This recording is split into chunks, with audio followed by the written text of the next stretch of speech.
So you may have seen in the news last week that farmers have been out protesting in London. They've been protesting in Wales, and this is due to the government changing the rules around inheritance tax for farmers, meaning that a lot of farmers are going to end up now paying inheritance tax, whereas farmland used to be exempt.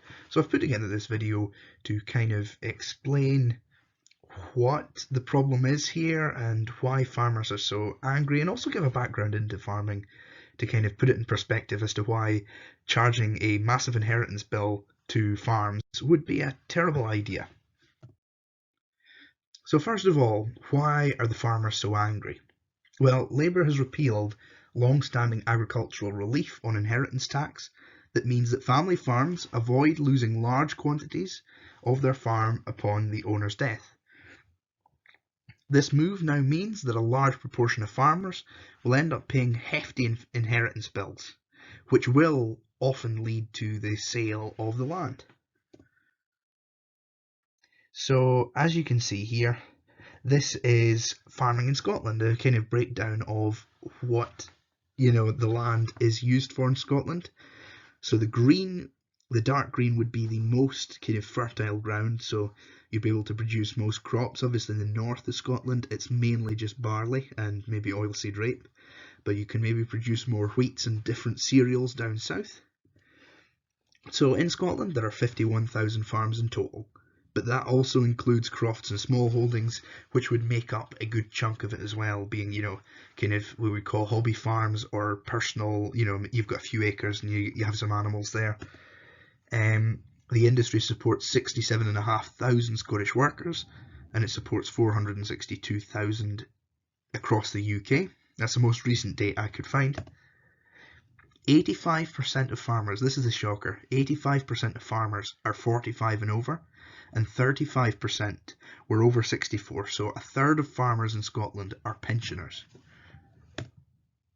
So there's about 12.7 million acres of farmland available for use in Scotland. And we've seen over the last 5 years that cow numbers, sheep numbers, chickens and pigs have all been in decline in the last 5 years. And those numbers have come down. So these figures are all sourced from the government's regular agricultural census. Although I will say that the Scottish data is rather poor.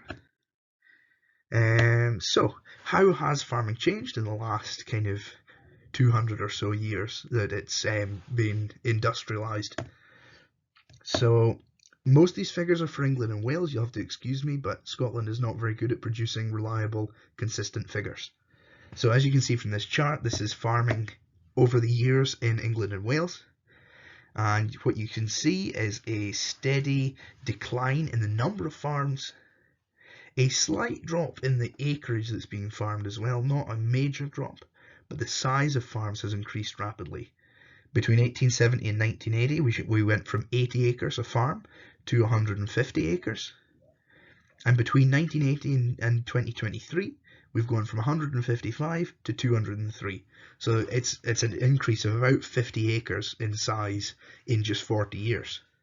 This is a pretty big increase. And obviously, with that change, we've needed less and less workers for the same amount of land. It's become more industrial. We're able to farm more intensively, produce more food from that acreage. So things have improved, so the question is, how much money do farmers actually make? And frankly, I have from the English figures, the majority of farmers actually don't make that much money. So as you can see in the very low section, we have about 45% of farms are in the very low band, which is under 25,000 euros. So 22,000 pounds maybe. So almost half of farms make less than 25,000 pounds. Then another 27% are in the low band, so that's between 25,000 euros and 125,000. So you're saying about 20,000 to about 100,000 pounds roughly. So what you're saying there is almost 2/3 of farmers make less than 100,000 pounds, which is not a lot when you think about a business that's got millions in assets. making only £100,000 is not major money. You can see that it's very high. So this would be talking about your kind of millionaire farmers. You're talking about at least €500,000 in euros, so £450,000. You're looking there at maybe only 8,000 of those mega farms, as they call them.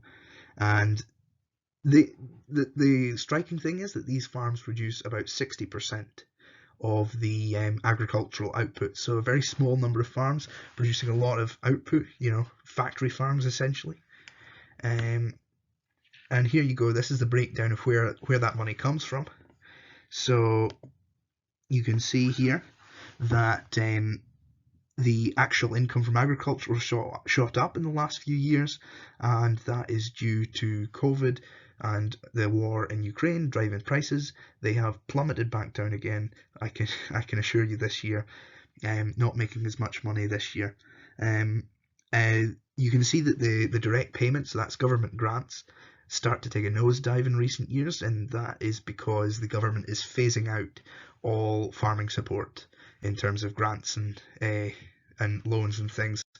And the new grant scheme is being shared with the likes of RSPCA, SSPCA and climate funds. So none of that is going to go to farmers in the long run. It's all going to go on to climate projects. So here's some key facts about farming. Farmers are rather old. That's a given. Farmers' profits vary drastically year by year, and they also tend to be low on average. So they're not consistently making major profits. They're not even making profits every single year. Some years you make a loss. Almost 3/4 of farmers make less than £100,000. And the average farm is roughly 200 acres. And these farms tend to be multi-generational family businesses. And you're talking at least 100 years for a lot of farmers. You're talking at least 6 generations as well. It's a long-standing kind of family business. So the real question is, what is Labour's plan and why are farmers so angry about it? So the way it was set up previously, before Labour announced these changes, you got 100% relief on all farmland, farm buildings and farm houses and cottages. Then you had your standard inheritance tax-free allowance of 325, with 175, I should say, for plant and machinery. Everything above 325 would be taxed at 40%. With Labour's new plan, there would be 100% relief on the buildings up to £1 million. Everything above that would be taxed at 20%. Then obviously your standard rates of 325 and 175, made a typo there, but 175 would apply. And so everything above that 325 would then be taxed at 40%. So how much is the average farm worth? So here's a table of average farm values across the UK. The prices in Scotland are slightly lower, not by too much, but what I've done is I've picked out a kind of average quality of land in the southeast of England. So we're saying not prime, not subprime, but kind of in the middle. So we're saying that we'll take our average farm of 203 acres. We'll put it in the southeast of England. So this is the kind of cost for a farmhouse here. So I've gone lowball as well. The price of houses in southwest of England is much higher than this. So this is a very conservative estimate, 575, and we're saying £2 million worth of medium quality land, 575 in the farmhouse itself. We're saying power, labour and machinery, we're estimating about £350,000. We've got livestock and crops, which is a very conservative estimate of £100,000. It would be much higher than this, but I'm trying to give the benefit of the doubt, best case scenario. So you've got £3 million roughly, just over 3 million. And if we assume that it's owned by one owner and that transfers on death, we are looking at, this is the breakdown of the tax. So you have your £1,000,000, which is tax free. You see that there in the dark blue. You then have your property relief of 175. You've got your normal relief of 325. Then at the 20% rate, we're going to pay 20% of 1,400, which is 284,000. And then we've obviously got our full rate, which is on the machinery, which doesn't count towards that agricultural amount. So it's 50 grand we're looking at there. So the total of this bill would be £334,000. Now, if I put that back into perspective from previously, where the average farmer is only making less than £100,000 a year, that is a huge bill to expect them to pick up. But this can be paid over 10 years, but that doesn't address the problem because it's going to be paid with interest. So by the end of those 10 years, you could be looking at almost £500,000 in a bill, because if you annualise interest at about 3.5%. So what if the farm is actually worth £7 million, which is very possible. If it's about 500 acres, you could be looking at least £7 million, if not higher. We can assume that the land's worth about £5.5 million, about £1 million on the properties, and then £500,000 in plant and machinery and maybe crops and things in there. So that takes the bill to £1.135 million, which is an immense amount of money. I don't think I need to put that in perspective. That is a ridiculous amount of money to pay on a family business that you're not making a lot of money on. So it goes beyond this, because farmers are angry about a lot of other things as well. One of the things that's really winding people up right now is that there will be a carbon tax applied to fertiliser, and they're saying the cost of fertilisers could go up by up to £50 a tonne, and that was a Farmers Weekly ran the numbers on that, that this levy would have a huge impact on farming. Fertiliser has already gone up a ridiculous amount, since the early 90s at least. It's sat at a much higher rate. It peaked at over £500 a tonne during COVID. It has come back down a bit, but it's still much higher than it was pre-COVID. Another thing is the proposed Scottish land tax. This was proposed by the Scottish Greens, and I think the SNP are quite sympathetic to it as well. This was from the National. They said it would raise £450 million a year, and it'd be looking at between 3 and 5% tax on land. If you're talking 5% tax on £2 million, you're talking about almost £100,000 worth of tax to be paid per year, which is, well beyond what farmers are paying currently, and would be an absolute disaster. It would also crash the price of land immensely, which would cause a recession in the country, because if the price of land dropped significantly, it would lead to economic ruin. Another thing that is annoying farmers, especially up here in the northeast in the Cairngorms, there's this big push, especially using national parks as an excuse to push net zero projects which are unsustainable. Now, I know a lot of farmers are actually quite keen on being carbon neutral if they can afford to be, but it's frankly unaffordable, and the expectation is ridiculous. I know in the Cairngorms, I've already done a video on this, but there were big issues around rewilding, reintroducing beavers, having land, prime agricultural land being bought up and used for wildflower meadows and for planting trees that have inevitably failed because it's the wrong kind of soil. So there is a lot of anger out there surrounding these things, and that's another thing that's kind of ticking off farmers as well, is that the idea is we're going to have another national park soon in Scotland, and that's going to be more farmers affected by this, by a bureaucratic group who have control over them with very little say on who actually gets appointed to that board. Now, I've got a video here from Jeremy Clarkson. He was down at the protests, and I think he made a very good point. around these new changes by Rachel Reeves.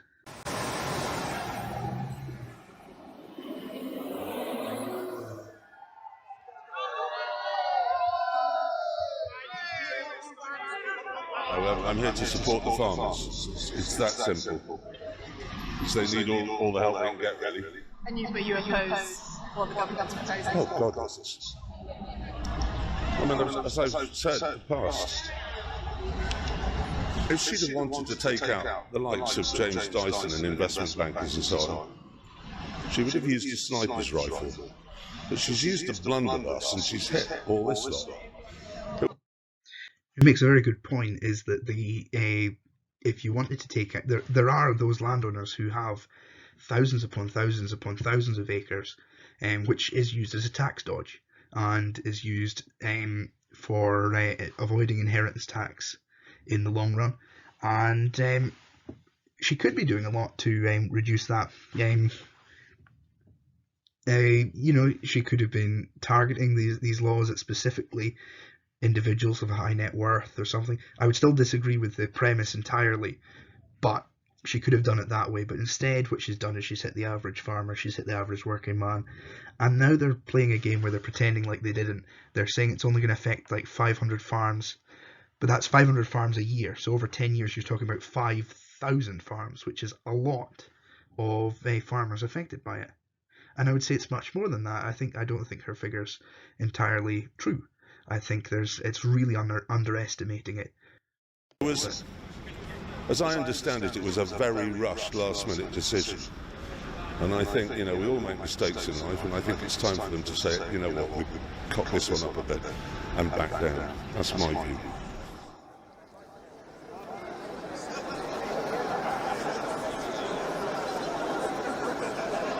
I haven't got a farm to pass down, but I have got a business that I've grown since I was 16 years old. So to pass that on to my child now, I'm going to get taxed on that. And actually, can he afford to take that business on? And if he has to then sell 2 tractors, for example, to pay that tax bill, is that going to be unprofitable to actually then make sure he can have a livelihood off that business?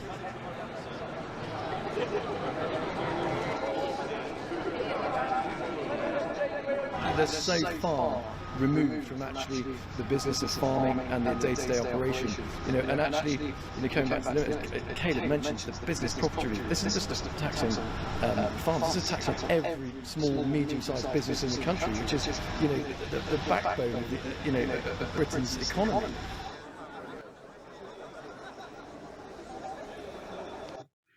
So the kind of overlying message is that there is going to be a massive impact from these cuts, and I think we're going to soon regret them. I really do hope that the Chancellor reviews this and realises that taxing working farmers is not a popular decision, and it's also going to harm the British economy to the core. Farmers are the backbone of the British economy and the Scottish economy, and frankly, without agriculture, the rest of the country is going to struggle. I mean, look, you've got all sorts of industries supported at the core by agriculture, and so I really do ask I do ask Rachel Reeves to reconsider and think about maybe walking back. I know it's hard for politicians to walk things back when they say stupid things, but frankly, it's what's needed right now. Now, thank you very much for listening. I hope I haven't bored you to death, and I hope you found out a little bit about farming and you can understand why farmers are so angry about this. And so if you consider maybe liking, commenting, subscribing, maybe sharing the video about, that would be greatly appreciated. Thank you.